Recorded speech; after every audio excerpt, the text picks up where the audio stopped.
Guys, நாங்கள் ரூம்மேட்டர் ஒருத்தர் அடிக்கடி இந்த கப் நூடுல்ஸ் வாங்கி சாப்பிடுவாப்புல.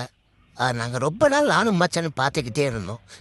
சின்னதாக நம்மளுக்கு ஒரு ஆசை, எப்படி தான் அந்த நூடுல்ஸ் இருக்குன்னு வாங்கி ட்ரை பண்ணி பார்த்துடலான்னு பிளிங்கிட்ட ஓப்பன் பண்ணி ஆளுக்கு ஒரு நூடுல்ஸை ஆர்டர் போட்டோம். அந்த நூடுல்ஸ் ஓப்பன் பண்ணி பார்த்தா உள்ளுக்குள்ளே ஸ்பூனு, அந்த மசாலா பாக்கெட்டு எல்லாம் வச்சுருந்தாங்க. அதை அப்படியே ஓரத்தில் வச்சுட்டு அந்த இன்ஸ்ட்ரக்ஷனை படிச்சுட்டு அப்படியே ஹாட் வாட்டர் அந்த லைன் வரைக்கும் ஃபில் பண்ணிட்டு 2 to 5 minutes வெயிட் பண்ண சொன்னாங்க. சரி, நானும் மச்சானும் அதை மூடியை போட்டு மூடி அப்படியே கட்டில் கீழே வச்சு வெயிட் பண்ணி பார்த்தோம். அப்படியே எடுத்து இந்த மசாலாவெல்லாம் இருந்துச்சு, அதை கொட்டிட்டு நல்லா கலக்கு கலக்கு கலக்கு கலக்கு கலக்குன்னு 4 கலக்கு கலக்கணும். கலக்கிட்டு ஃபஸ்ட்டு பைட்டை வச்சோம், அப்படியே முடி பண்ணிட்டோம். கண்டிப்பாக நல்லாவே இல்லை. நீங்களே வந்து ட்ரை பண்ணி பார்க்காதீங்க guys.